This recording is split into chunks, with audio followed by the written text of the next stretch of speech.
বিহু দিনা কি কৰিলোঁ চাওক। ৰাতিপুৱাই উঠিয়ে মেজি তলখন সাৰি দিলোঁ, মেজিৰ ওচৰত নামঘৰ আগফালখন সাৰি দিলোঁ, ধুনীয়াকৈ চাফা কৰি দিলোঁ। ওচৰৰ খুৰা এজনে মেজি জ্বলালে। এয়া চাওকচোন তেখেতে কেনেকৈ জ্বলালে সেইটো দেখিছেনে ৰাইজ। এখেত আমাৰ নামঘৰৰ দেউৰী, এজন জ্যেষ্ঠ দেউৰী আমাৰ নামঘৰ, আৰু তেখেতে সদায় প্ৰতি বছৰেই মেজি জপা আৰু মেজি জ্বলোৱা দায়িত্ব সদায় তেখেতৰ।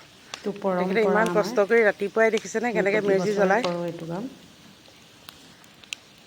দেখিছেনে তেখেতে কিমান কষ্ট কৰে। সকলোৱে আশীৰ্বাদ কৰিব দেই, তেখেত যাতে দীৰ্ঘায়ু হৈ থাকে আৰু তেখেতৰ সুস্বাস্থ্য কামনা কৰিব। আমিও সদায় কামনা কৰিছোঁ তাকে। ৰঙা আলু পুৰি খোৱাৰ নিয়ম এটা আছে, কিন্তু মই বৰ পাকৈত পুৰাত। এয়া দেখিছেনে দেৰি গ'ল, কিন্তু আলু নুপুৰিলে, মই ইমানেই পাকৈত।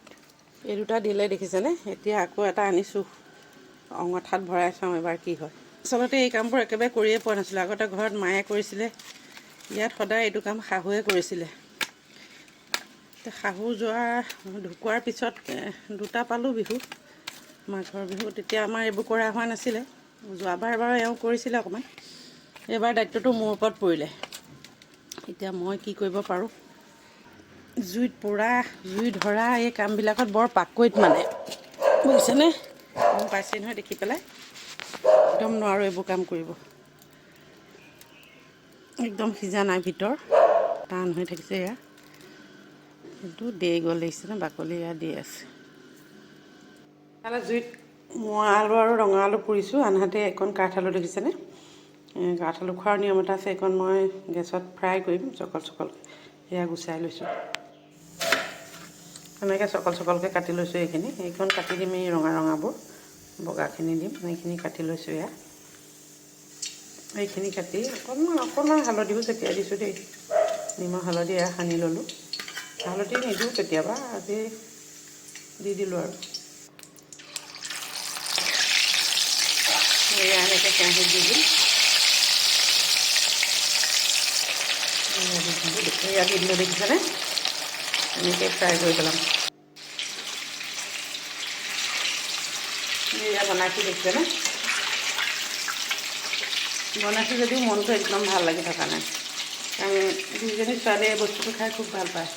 কাঠ আলু যদি ফ্ৰাই কৰি দিওঁ খুব ভাল পায় তাহাঁতি খাই। একদম মানে বনালোঁ এইখিনি হ'ল। এইখিনি ভাজি আছোঁ, কিন্তু মনটো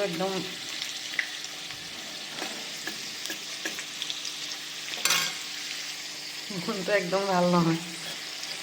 বনাইছোঁহে সঁচাকৈ।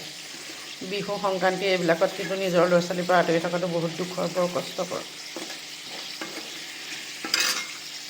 এইখিনি হৈ গ'ল চাওক। এইখিনি আমাৰ ছোৱালী, ডাঙৰ ছোৱালী একদম বনাবলৈ লোৱাৰ পৰা তাই থপিয়াবলৈ ধৰে, আৰু ইমান ভাল পায় তাই কাঠ আলু যদি ফ্ৰাই কৰি দিওঁ। এয়া দেখিছেনে কাঠ আলু, এইখিনি ফ্ৰাই কৰিলোঁ। আৰু ইয়াতে পুৰিছিলোঁ ৰঙা আলু আৰু মোৱা আলু।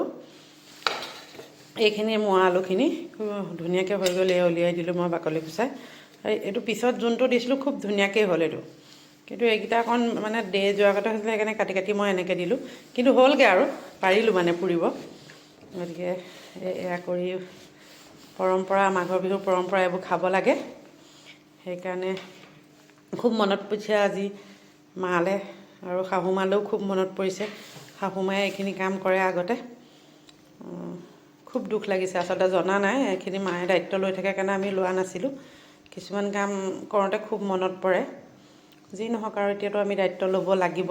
গতিকে এইখিনি কৰিলোঁ আমি দেই, বিহু বুলি খাম আৰু। এয়া দেখিছেনে জলপান খাইছোঁ, হুৰুম আৰু বকুলবাৰ ধানৰ চিৰা, ক্ৰীম আৰু ঘৰৰ দৈ দেই, ঘৰৰ গৰু গাখীৰৰ দৈ লগত গুড়। সঁচাকৈ খুব ধুনীয়াকৈ আমি জলপানটো খালোঁ, খুব ভাল লাগিল। মহিলা সমিতিৰ এয়া খেল দেই, মহিলা সমিতিৰ প্ৰথমতে মেমৰি টেষ্ট হ'ব। এয়া বিচাৰক বহি আছে, এয়া কম্পিটিটৰ দেখিছেনে, লগতে ময়ো আছোঁ বাৰু।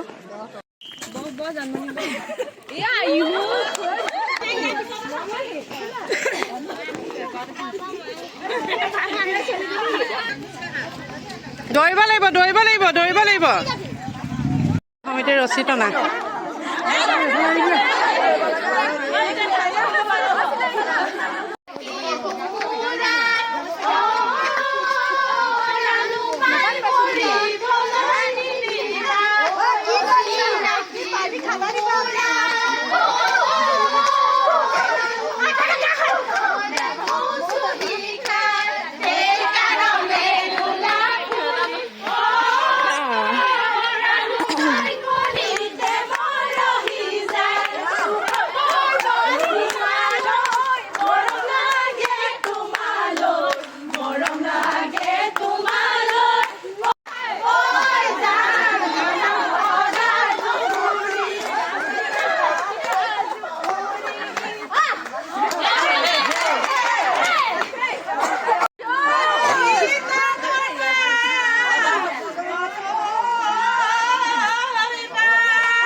সকলো মিলি একেলগে বিহু গাইছে